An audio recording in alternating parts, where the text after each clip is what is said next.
നിയമസഭാ തെരഞ്ഞെടുപ്പ് പടിവാതിൽക്കലെത്തി നിൽക്കുന്ന സാഹചര്യത്തിൽ തുടർഭരണത്തിന്റെ അഹങ്കാരത്തിന്റെ മൂർധന്യാവസ്ഥയിൽ നിൽക്കുന്ന ഇടത് സർക്കാരിനെ താഴെയിറക്കി അധികാരം നേടുക എന്ന ഒറ്റ ലക്ഷ്യത്തിലാണ് ഇപ്പോൾ കോൺഗ്രസ് എന്ന പ്രസ്ഥാനം. ആ ലക്ഷ്യത്തിന്റെ പേരാണ് മിഷൻ 2026. അതുകൊണ്ട് തന്നെ ആരോപണങ്ങളെയും മറ്റ് വിവാദങ്ങളെയും പറ്റി ചിന്തിക്കാതെ വളരെ ജാഗ്രതയോടെയാണ് കോൺഗ്രസ് നേതൃത്വം മുന്നോട്ട് പോയിക്കൊണ്ടിരിക്കുന്നത്.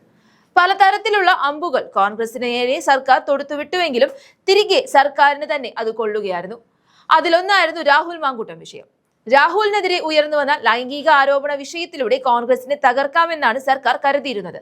എന്നാൽ വിവാദങ്ങൾ ഉയർന്നപ്പോൾ തന്നെ രാഹുലിനെതിരെ മാതൃകാപരമായ നടപടികൾ സ്വീകരിച്ചു കഴിഞ്ഞു. അതോടെ ആ പണിപ്പാളി. പിന്നാലെ VD സതീഷിനെതിരെ പുനർജനി പൊക്കിപ്പിടിച്ചും കൊണ്ടുവന്നു. എന്നാൽ അതും ഏറ്റില്ല. ഇങ്ങനെ കോൺഗ്രസിനെ എങ്ങനെയൊക്കെ തകർക്കാൻ നോക്കിയോ അതേ നാണയത്തിൽ അവർക്ക് അത് തിരിച്ചു കിട്ടി. ചുരുക്കം പറഞ്ഞാൽ തളർത്താൻ നോക്കിയിട്ട് കൂടുതൽ ശക്തിയോടെ തിരിച്ചു വന്നു എന്ന് വേണം പറയാൻ.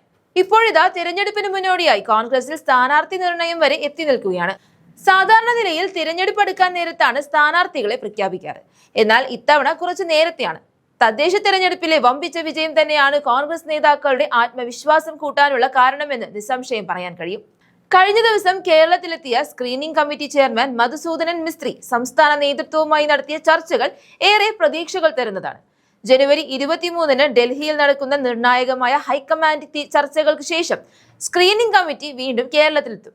ഇതോടെ സ്ഥാനാർത്ഥി നിർണയത്തിനുള്ള സ്ക്രീനിംഗ് നടപടികൾക്ക് വേഗത കൂടും. സംവരണ സീറ്റുകളിലെയും സിറ്റിംഗ് സീറ്റുകളിലെയും സ്ഥാനാർത്ഥികളെ ആയിരിക്കും ആദ്യം പ്രഖ്യാപിക്കുക. ഇത് സ്ഥാനാർത്ഥികൾക്ക് മണ്ഡലത്തിൽ കൂടുതൽ സമയം ചെലവഴിക്കാനും താഴെത്തട്ടിലുള്ള പ്രവർത്തകർക്ക് കൂടുതൽ ഏകോപനം നൽകാനും സഹായിക്കും. കൂടാതെ നേരത്തെ പറഞ്ഞിരുന്നതുപോലെ MP-മാരെ മത്സരിപ്പിക്കുന്നതിൽ ഭൂരിഭാഗം നേതാക്കൾക്കും അനുകൂലിക്കുന്നില്ല. കഴിഞ്ഞ തവണ ചെറിയ മാർജിന് തോറ്റ സീറ്റുകൾ, ദീർഘകാലമായി കോൺഗ്രസ് തോറ്റുകൊണ്ടിരിക്കുന്ന സീറ്റുകൾ തുടങ്ങി തരം തിരിച്ചുകൊണ്ട് സ്ഥാനാർത്ഥി നിർണയം പാർട്ടി ആലോചിക്കുന്നുണ്ട്. കോൺഗ്രസ് പ്രവർത്തക സമിതി അംഗം AK ആന്റണിയുമായി മിസ്ത്രി വിശദമായ ചർച്ചകൾ നടത്തി. ഒപ്പം തിരഞ്ഞെടുപ്പിന് കൂടുതൽ കൊഴുപ്പേകാൻ രാഹുൽ ഗാന്ധി കേരളത്തിലേക്ക് വരുമെന്നുള്ള വാർത്തകളും വരുന്നുണ്ട്. ജനുവരി 19-ന് കൊച്ചിയിലെ മറൈൻ ഡ്രൈവ് മൈതാനം വിജയോത്സവം എന്ന പേരിൽ കോൺഗ്രസിന്റെ ശക്തി പ്രകടനത്തിന് സാക്ഷ്യം വഹിക്കും.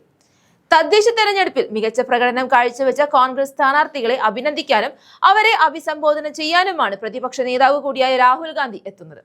വിജയിച്ചവർക്കും പരാജയപ്പെട്ടവർക്കും തുല്യമായ പരിഗണന നൽകിക്കൊണ്ട് അവരെ ഒരുമിച്ച് ചേർത്ത് നിർത്തുക എന്നതാണ് ഈ പരിപാടിയുടെ പ്രധാന ലക്ഷ്യം. ആയിരക്കണക്കിന് പ്രവർത്തകർ കൊച്ചിയിലേക്ക് ഒഴുകിയെത്തുമെന്നാണ് കരുതപ്പെടുന്നത്. KPCC അധ്യക്ഷൻ സണ്ണി ജോസഫിന്റെ നേതൃത്വത്തിൽ ഇതിനായുള്ള ഒരുക്കങ്ങൾ പൂർത്തിയായി കഴിഞ്ഞു.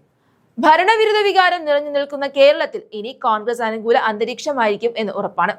കൂടാതെ രാഹുൽ ഗാന്ധിയുടെ സാന്നിധ്യം കൂടുതൽ ഗുണകരമാകുമെന്നും സംസ്ഥാന കോൺഗ്രസ് നേതൃത്വം വിശ്വസിക്കുന്നുണ്ട്.